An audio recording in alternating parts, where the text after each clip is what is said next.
Hello dear student, welcome to this video.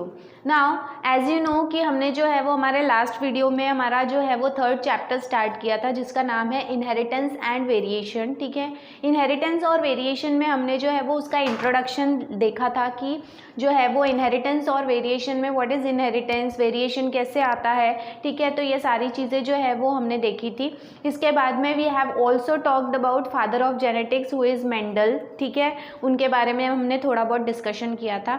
इसके बाद में जो है जैसे मैंने आपको बताया था कि मेंडल ने अपना एक्सपेरिमेंट परफॉर्म किया था और उन्होंने सबसे पहले पर्सन थे जिन्होंने हमें जो है वो जेनेटिक्स के बारे में इंफॉर्मेशन दी थी। ठीक है, नाउ जो भी है अकॉर्डिंग टू जेनेटिक्स कौन कौन से ऐसे शब्द हैं, कौन कौन से ऐसे टर्म्स हैं जो जेनेटिक्स में यूज़ किए जाते हैं और उन शब्दों का, उन वर्ड्स का मीनिंग क्या होता है, ये हमको आज इस वीडियो में देखना है। ठीक है, तो आज का जो हमारा टॉपिक है वो है जेनेटिक टर्मिनोलॉजीज। ठीक है, जेनेटिक टर्म्स जो है वो कौन कौन से हैं, इसमें सबसे पहले विल स्टार्ट विथ कैरेक्टर। ठीक है, कैरेक्टर मतलब होता है एक स्पेसिफिक फीचर। ठीक है, एक स्पेसिफिक फीचर मतलब अगर आप किसी इंडिविजुअल या किसी प्लांट या एनिमल के बारे में बात कर रहे हो तो उसके आप कौन से कैरेक्टर के बारे में बात कर रहे हो, whether you are talking about its skin colour, whether you are talking about its height. ठीक है, तो इसमें एग्जाम्पल क्या आएगा।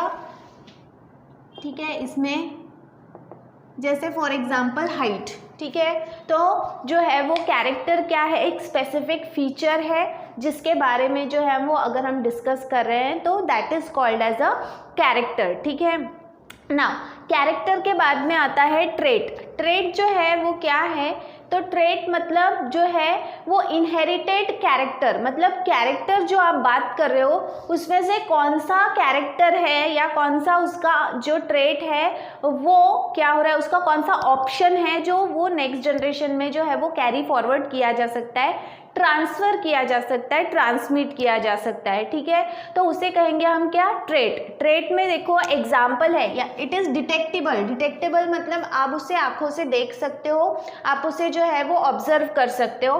ठीक है, तो इसमें एग्जाम्पल जो आएगा वो रहेगा टॉल या फिर dwarf, as we are talking about height. ठीक है, अगर आप किसी के हाइट के बारे में बात कर रहे हो तो उसकी हाइट जो है टॉल भी हो सकती है, डॉर्फ भी हो सकती है, मीडियम भी हो सकती है। और अगर हम in relation to garden pea plant के बारे में बात करें जो मेंडल का जो है वो एक्सपेरिमेंटल मटेरियल था जिस पे उन्होंने एक्सपेरिमेंट परफॉर्म किया था, अगर हम उससे रिलेटेड बात करें तो अगर हम उसके हाइट के बारे में बात करें तो उसमें आपको दो ऑप्शन थे। ठीक है, एक जो टॉल हाइटेड प्लांट था और दूसरा जो शॉर्ट हाइटेड प्लांट था जिसे डॉर्फ प्लांट कहा गया है।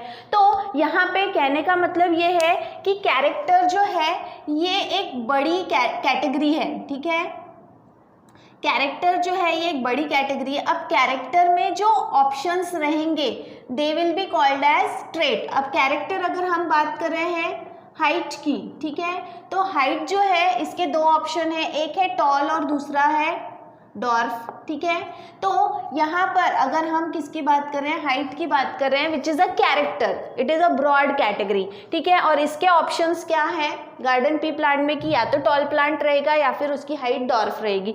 ठीक है, तो ये जो है this will be called as trait, उसे क्या कहा जाएगा, ट्रेट। कैरेक्टर के जो ऑप्शन रहेंगे उसे क्या कहा जाएगा, ट्रेट कहा जाएगा। ठीक है, देन इसके बाद में है फैक्टर।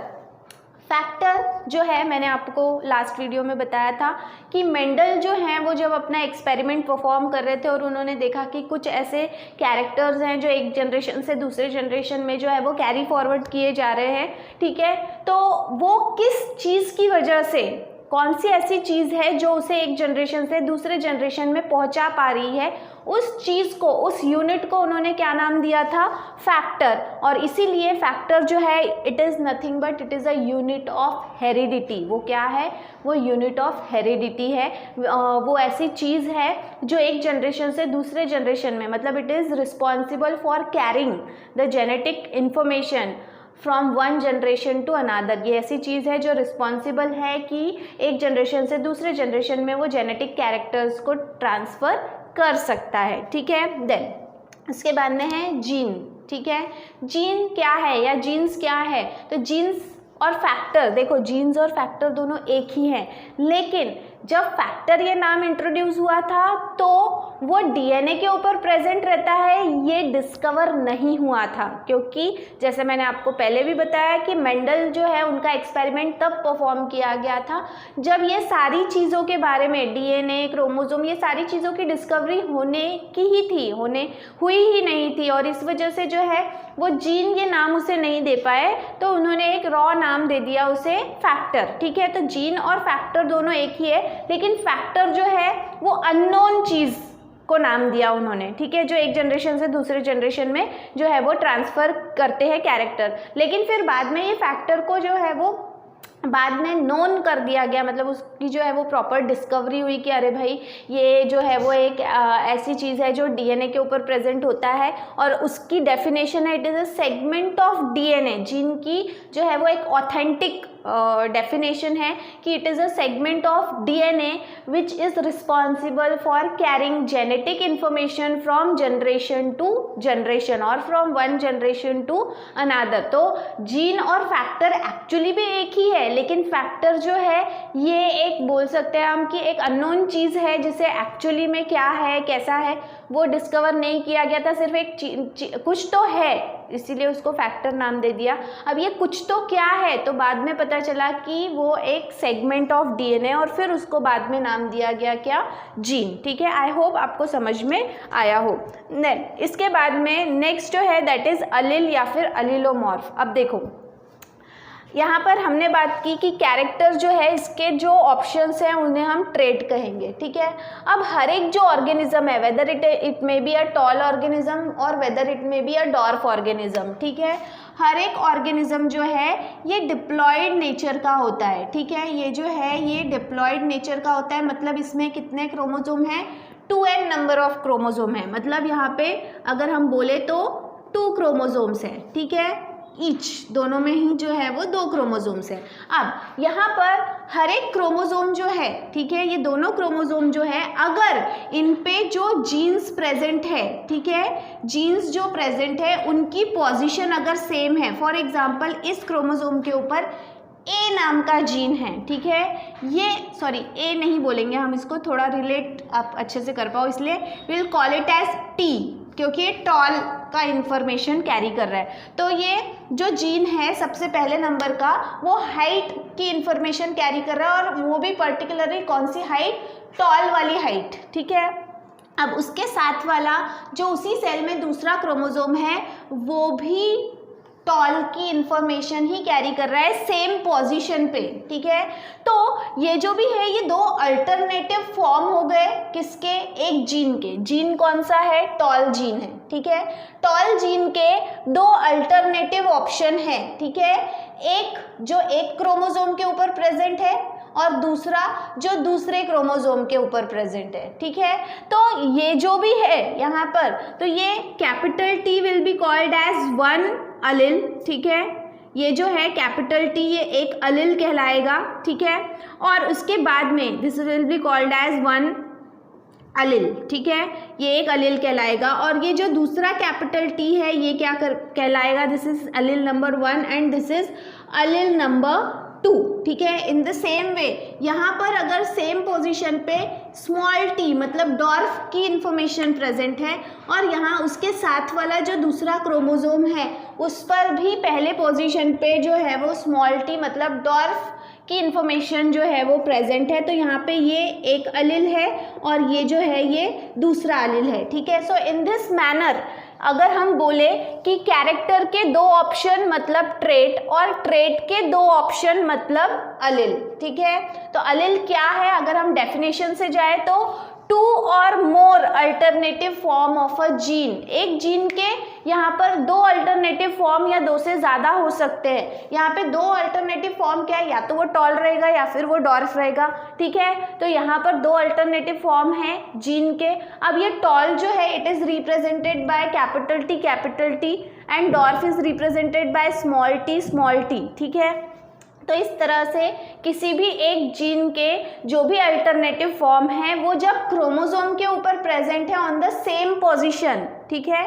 अब ये जब एक क्रोमोसोम जो है जिनके ऊपर ये सेम पोजीशन पे, अगर पहले नंबर पे एक क्रोमोसोम के पहले नंबर पे या पहला जीन जो है वो टॉल का है, तो दूसरे क्रोमोसोम का भी पहला जो जीन है वो भी टॉल का या हाइट की इंफॉर्मेशन ही कैरी कर रहा है। इसका मतलब क्या है कि वो दो अलग अलग क्रोमोसोम पे एक ही जीन, एक ही तरह का जीन प्रेजेंट है, एक ही तरह का इंफॉर्मेशन प्रेजेंट है, लेकिन सेम पोजीशन पे प्रेजेंट है, ठीक है। तो इस तरह के जो क्रोमोसोम हैं जिनके ऊपर जीन्स की अरेंजमेंट बिल्कुल एक समान होती है, उन्हें कहते हैं होमोलोगस क्रोमोसोम। तो यहाँ पे वही कहा है कि अगर उनकी पोजीशन सेम है, ठीक है, जो भी अलील है वो दो अलग अलग क्रोमोसोम के ऊपर प्रेजेंट है, कैरिंग अ सिंगल जीन, उनकी इंफॉर्मेशन मतलब जो है वो जीन जो है उसकी इंफॉर्मेशन वो क्रोमोसोम के ऊपर प्रेजेंट है, लेकिन पोजीशन क्या है क्रोमोसोम के ऊपर, उनकी पोजीशन जो है वो सेम है, तो फिर उसे क्या कहा जाएगा, अलील या फिर अलीलोमॉर्फ, ठीक है। क्योंकि इस अलील जो है इसके ऊपर जो है उसका मॉर्फोलॉजी डिपेंड करता है। अलीलोमॉर्फ इसलिए क्योंकि अलील के ऊपर डिपेंड करता है कि उसकी मॉर्फोलॉजी क्या होगी, ठीक है, मतलब वो मॉर्फोलॉजिकली कैसे सॉरी दिखेगा, ठीक है। सो इस तरह से जो है अलील क्या है, allele is nothing but it is a two और more alternative form of a gene which is present on the same position of homologous chromosome, ठीक है। होमोलोगस क्रोमोसोम के ऊपर में वो अगर सेम पोजीशन पे जो है वो प्रेजेंट है तो उसे क्या कहा जाएगा, अलील या फिर अलीलोमॉर्फ कहा जाएगा, ठीक है। देन इसके बाद में नेक्स्ट पे आते हैं, दैट इज डोमिनेंट। अब डोमिनेंट ट्रेट या फिर डोमिनेंट कैरेक्टर, हमने जो है वो लास्ट वीडियो में थोड़ा सा इसके बारे में डिस्कस किया था कि मेंडल ही सबसे पहले पर्सन थे जिन्होंने डोमिनेंट और रेसेसिव के बारे में हमें जो है वो बताया था, ठीक है, इंट्रोड्यूस किया था। सो डोमिनेंट क्या है, तो डोमिनेंट जो है वो एक ऐसा ट्रेट है जो हमेशा एक्सप्रेस होगा, जिसे दबाया नहीं जा सकता, ठीक है। अब जो दबाया नहीं जा सकता कैसे, अगर उसका जोड़ीदार खुद डोमिनेंट है तो भी वो दबेगा नहीं, ठीक है, इट विल एक्सप्रेस, और अगर उसका जोड़ीदार जो है वो डोमिनेंट नहीं है तो भी वो क्या होगा, दबेगा नहीं, ठीक है। फॉर एग्जाम्पल अगर हम टॉल और डॉर्फ की बात कर रहे हैं तो इसमें से टॉल जो है ये एक डोमिनेंट ट्रेट है और डॉर्फ जो है वो रेसेसिव। जो चार्ट हमने देखा था 7 कॉन्ट्रास्टिंग कैरेक्टर का, उसमें जो है वो डोमिनेंट ट्रेट और रेसेसिव ट्रेट जो है वो कॉलम उसके बनाए हुए थे।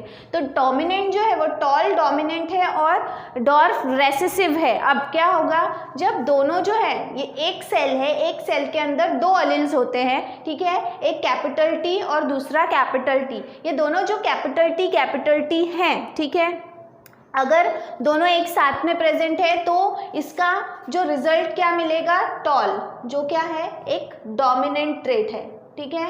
यहाँ पर जो भी ये डोमिनेंट ट्रेट है, अब जो भी कैपिटल टी अगर है तो वो तो भी टॉल ही दिखेगा। अगर अब क्रॉस हो गया किसमें, एक टॉल प्लांट में और एक डॉर्फ प्लांट में, ठीक है, तो यहाँ पर अलील्स क्या हो जाएंगे, कैपिटल टी स्मॉल टी हो जाएंगे, ठीक है।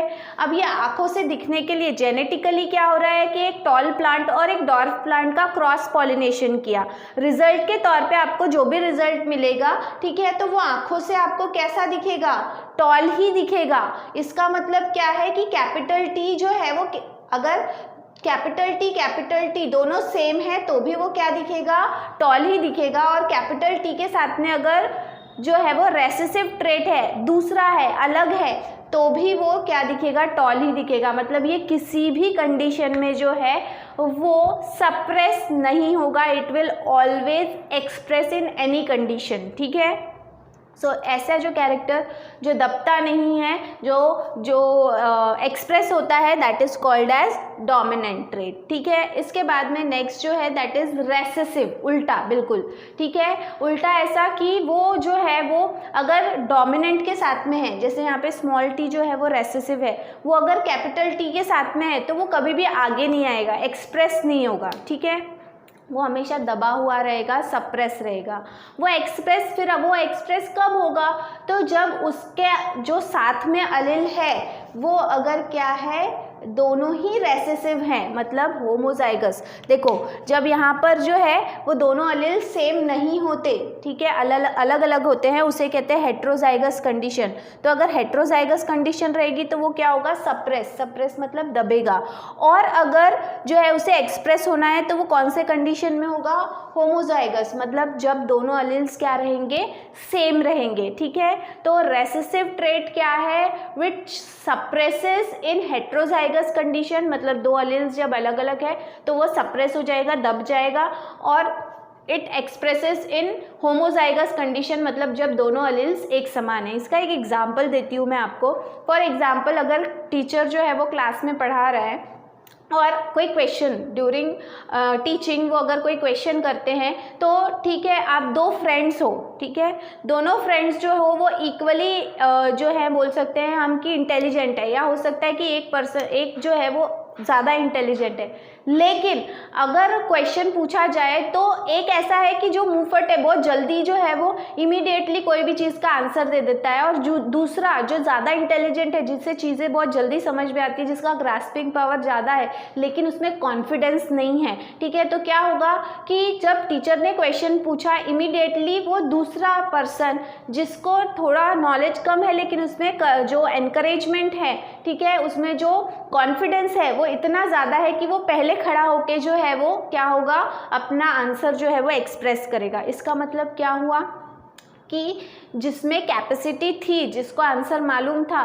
लेकिन उसमें कॉन्फिडेंस न होने की वजह से जो है वो क्या रहा, वो बैठा रहा, वो सप्रेस रहा, ठीक है। और जो जिसमें कॉन्फिडेंस ज़्यादा है, जो एकदम से आंसर दे रहा है, वो क्या है, उसमें डोमिनेंट है वो, ठीक है। डोमिनेंट ऐसा है कि वो जो है वो अपने साथ वाले को क्या कर रहा है, सप्रेस कर दे रहा है। लेकिन अब जब दूसरे पर्सन को जो है वो जो भी सप्रेस हो रहा है, जिसमें कॉन्फिडेंस कम है, उसका जो है वो अब ऐसे पर्सन के साथ में अगर उसे रखा जाए जो बिल्कुल उसकी तरह है, ठीक है, जल्दी से जो है वो एक्सप्रेस नहीं होता, उसमें कॉन्फिडेंस लेवल कम है, तो ऐसे समय में जो है सामने वाला जब आंसर नहीं देगा तो कभी ना कभी वो अपने आप को क्या करेगा, एक्सप्रेस करेगा, ठीक है। तो वैसा ही है कि डोमिनेंट जो है वो कभी भी किसी की सुनता नहीं है और जल्दी से एक्सप्रेस हो जाता है, और रेसेसिव जो है वो क्या होता है, थोड़ा दबा हुआ रहता है और अपने जैसे वातावरण में ही जो है वो क्या होता है, खुलता है, एक्सप्रेस होता है, ठीक है। आई होप आप लोगों को समझ में आया होगा what is dominant and what is recessive.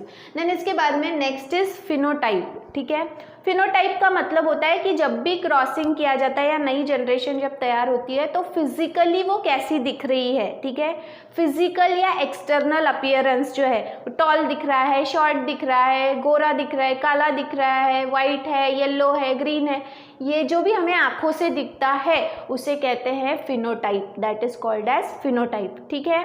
अब जीनोटाइप, ठीक है, उसका उल्टा, जो आपको आंखों से नहीं दिख रहा है लेकिन जेनेटिक कॉन्स्टिट्यूशन, मतलब उसका जेनेटिक मेकअप। देखो यहाँ पे एग्जांपल देती हूँ मैं आपको, कैपिटल टी स्मॉल टी ये जीन्स है, ठीक है। एक सेल है जिसमें दो अलील्स प्रेजेंट हैं अलग अलग क्रोमोसोम के ऊपर, एक कैपिटल टी मतलब एक टॉल का जीन्स है और एक स्मॉल टी मतलब एक डॉर्फ का जीन है, ठीक है। लेकिन जब दोनों साथ में आते हैं तो दिखने के लिए जो है वो प्लांट कैसा दिख रहा है आपको, टॉल, आंखों से क्या दिख रहा है, टॉल। लेकिन क्या ये टॉल मतलब एक्चुअली उसके पास में क्या होने चाहिए, दोनों कैपिटल टी होने चाहिए, लेकिन यहाँ पे क्या है, एक कैपिटल टी है और एक स्मॉल टी है। इसका मतलब क्या हुआ कि जो है इसके जीन्स में मिलावट है, कुछ कैरेक्टर जो है वो टॉल के हैं और कुछ जो है वो डॉर्फ के हैं, मतलब वो क्या है, मिक्सिंग है। इसका एक एग्जाम्पल के थ्रू हम स्टडी करने की कोशिश करेंगे। If suppose this is a pen, ठीक है। अब ये जो भी पेन है इसका जो आप देख सकते हो कैप है, इस कैप के थ्रू आपको ये पता चल रहा है कि ये जो पेन है ये ब्लैक इंक का पेन है, मतलब इससे जब भी आप लिखोगे तो आपको जो है ये ब्लैक कलर का जो है वो इंक इससे चलेगी, ठीक है। अब यहाँ पर अगर मैंने ये जो है इसका outer cover as it is रहने दिया, ठीक है, लेकिन इसके अंदर का जो रिफिल है वो अगर मैंने चेंज कर दिया, ठीक है, भले ही यहाँ पे इसका कैप ब्लैक है लेकिन इसके अंदर अगर मैंने ब्लू या फिर रेड कोई दूसरी रिफिल अगर मैंने यहाँ पे डाल दी, ठीक है, तो क्या होगा, फिजिकली आपको कैसे दिख रहा है आंखों से कि ये ब्लैक है, ठीक है। लेकिन जब आप इसको चलाओगे, ठीक है, जब आप इससे लिखोगे तो आपको जो है वो इसके अंदर का जो बेसिक जेनेटिक इंफॉर्मेशन है, ठीक है, जो मैंने दूसरा इंक इसमें डाला है या दूसरा रिफिल इसमें डाला है, तो वो या तो ब्लू चलेगा या रेड चलेगा, जो भी मैंने इसमें डाला है। इसका मतलब क्या है, जो आंखों से दिख रहा है वो क्या है, फिनोटाइप, लेकिन जो एक्चुअली आपका जीन मेकअप है, जेनेटिक मेकअप है, जो जीन्स में प्रेजेंट है, वो क्या कहलाएगा, that will be called as genotype, ठीक है। तो आंखों से जो दिखता है वो है फिनोटाइप, और जो एक्चुअली जीन्स में प्रेजेंट रहता है, जेनेटिकली प्रेजेंट रहता है, वो है जीनोटाइप, ठीक है। देन इसके बाद में है होमोजाइगस। होमोजाइगस में जब दोनों अलील्स जो हैं, एक ही सेल है उसमें आपको दो अलील दिखाई दे रहे हैं, दोनों अलील जब सेम रहेंगे, ठीक है, both the alleles are same, identical, similar, तो उस कंडीशन को क्या कहा जाएगा, होमोजाइगस कंडीशन। क्या कहा जाएगा, होमोजाइगस कंडीशन। मतलब होमोजाइगस कंडीशन में both the alleles are same, ठीक है। उसका उल्टा हेटेरोजाइगस कंडीशन, जब दोनों अलील सेम नहीं है। देखो यहाँ होमो का मतलब होता है सेम और हेटेरो का मतलब होता है डिफरेंट, ठीक है। तो होमोजाइगस कंडीशन मतलब क्या, when both the alleles are exactly same, similar, identical. और हेटेरोजाइगस में क्या हो रहा है, when both the alleles are different, क्योंकि होमो का मतलब होता है सेम और हेटेरो का मतलब होता है डिफरेंट। तो जब दोनों ही अलील्स जो है वो सेम है तो होमोजाइगस कंडीशन कहलाएगी, और जब दोनों ही अलील्स जो है वो डिफरेंट है तो वो हेटेरोजाइगस कंडीशन कहलाएगी, ठीक है। देन इसके बाद में है प्योर लाइन। प्योर लाइन मतलब एक ऐसा इंडिविजुअल जिसका आपको जो भी कंडीशन है वो हमेशा होमोजाइगस रहेगी, और that is a true breeder, ठीक है। ट्रू ब्रीडर मतलब क्या, अगर उसके पास में दोनों अलील जो है वो टॉल के हैं या दोनों अलील जो है वो डॉर्फ के हैं, तो आप इसकी कितनी भी जनरेशन जो है वो तैयार कर लो, ठीक है, लेकिन उसमें आप क्रॉस पॉलिनेशन मत करो। बिना क्रॉस पॉलिनेशन के एज इट इज़ जो है वो आप चलने दो, सेल्फ पॉलिनेशन या फिर असेक्सुअल रिप्रोडक्शन होने दो। तो ऐसे समय में जो है आपको सेम ही कैरेक्टर्स जो है वो हर जनरेशन में मिलेंगे। फॉर एग्जांपल प्योर लाइन जो है, इसे कैसे पता किया जाता है कि कोई भी प्लांट जो है वो प्योर लाइन है या नहीं, ठीक है। ये मेंडल का ही जो है वो थ्योरी है, या मेंडल ने ही एक्सपेरिमेंट परफॉर्म किया और उससे ही ये प्योर लाइन क्या है ये या ट्रू ब्रीडर क्या है ये सामने निकल के आया। इफ सपोज अगर मैंने गार्डन पी प्लांट लिया जिसकी हाइट टॉल है, ठीक है। अब इस जो गार्डन पी प्लांट है इसकी खास बात यह है कि इसमें सेल्फ पॉलिनेशन होता है, क्रॉस पॉलिनेशन नहीं होता, ठीक है। अगर आपको करना है तो फिर वो आर्टिफिशियल करना पड़ेगा। तो सेल्फ पॉलिनेशन जब हो रहा है तो self pollination is a type of what, asexual type of reproduction. अब इसमें क्या हो रहा है, सेल्फ पॉलिनेशन करने के लिए आपने वो प्लांट जो है वो रखा, और अब उसमें जो है वो आप सेल्फ पॉलिनेशन होने दे रहे हो, फ्लावर्स लगेंगे, पॉलिनेशन होगा, फ्रूट सीड फॉर्म होंगे, उन सीड्स को आप फिर से जमा करो, उसको सुखाओ, वापस से उसको ज़मीन में सो करो, फिर से नए प्लांट्स ग्रो होंगे, फिर उन प्लांट्स को मतलब ऐसा सेम आप कितने 6 से 7 जनरेशन तक करो, ठीक है, बिना किसी भी डिस्टर्बेंस के, बिना किसी भी मैन के इंटरफेरेंस से, ह्यूमन के इंटरफेरेंस से। मतलब वहाँ पे आप जो है वो बिल्कुल इंटरफेयर मत करो। और 6 से 7 जनरेशन में भी हर जनरेशन में अगर वो प्लांट जो है वो टॉल ही ग्रो हो रहा है, मतलब उसकी हाइट जो है वो लंबी ही है, टॉल ही है, इसका मतलब क्या है कि जो प्लांट आपने सिलेक्ट किया था दैट वाज प्योर टॉल, ठीक है। उसमें जो है वो कोई भी उसके जीन्स में किसी भी दूसरे प्रकार के हाइट के जीन्स की मिलावट नहीं है, अलील्स की मिलावट नहीं है, ठीक है। अगर उसमें मिलावट होती तो इन 6 से 7 जनरेशन के दौरान कभी ना कभी, कहीं ना कहीं वो जो दबा हुआ कैरेक्टर है जिसे हम रेसेसिव कैरेक्टर कहते हैं वो उभर कर आता, अगर उसे चांस मिलता तो, ठीक है।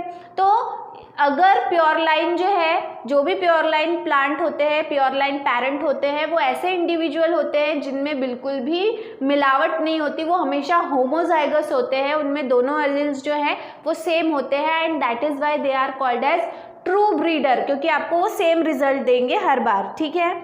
देन उसका उल्टा मोनोहाइब्रिड, एक्चुअली हाइब्रिड मतलब अगर आप दो अलग अलग वैरायटी है उनके बीच में क्रॉस करोगे, जो यहाँ मैंने बताया आपको कि टॉल प्लस डॉर्फ अगर हम करते हैं तो आपको रिजल्ट क्या मिलेगा, उसका रिजल्ट मिलेगा कि एक कैपिटल टी और एक क्या मिलेगा, स्मॉल टी। मतलब जो भी प्लांट है उसमें दो अलग अलग प्रकार के अब जीन्स आ जाएंगे, एक कैपिटल टी का आ जाएगा और एक स्मॉल टी का आ जाएगा, ठीक है। तो अगर कोई भी क्रॉस किया जाता है या क्रॉस पॉलिनेशन किया जाता है दो अलग अलग पेरेंट के बीच में, जिनके पास में डिफरेंट कैरेक्टर्स है, उनके बीच में अगर क्रॉस पॉलिनेशन किया जाता है, ठीक है, और उससे जो रिजल्ट तैयार होगा that will be called as hybrid. उसे क्या कहा जाता है, हाइब्रिड। अब ये मोनोहाइब्रिड क्या है, तो हम क्रॉस कर रहे हैं दो अलग अलग पेरेंट के बीच में, लेकिन हम सिर्फ एक ही character, single pair of contrasting character, क्योंकि जो मेंडल है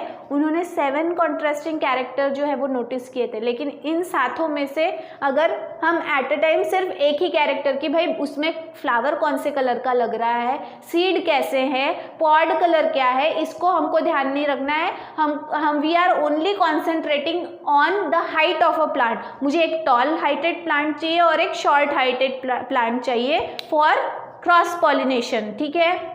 फिर उसमें दोनों में सेम कलर के फ्लावर लगे या डिफरेंट कलर के फ्लावर लगे, दोनों की पोजीशन सेम हो या डिफरेंट हो, उससे कोई लेना देना नहीं। अगर हम एक ही कैरेक्टर को एट अ टाइम जो है, एक ही पेयर को कंसिडर करके दोनों के बीच में क्रॉस पॉलिनेशन करते हैं तो उसे कहा जाता है मोनोहाइब्रिड क्रॉस, ठीक है। तो आई होप कि जो है वो आपको इस वीडियो के थ्रू जो है वो जेनेटिक टर्मिनोलॉजीज समझ में आई होगी। बची हुई और भी कुछ जेनेटिक टर्मिनोलॉजीज हैं वो हम नेक्स्ट वीडियो में देखेंगे, ठीक है। तो तब तक के लिए थैंक यू वेरी मच।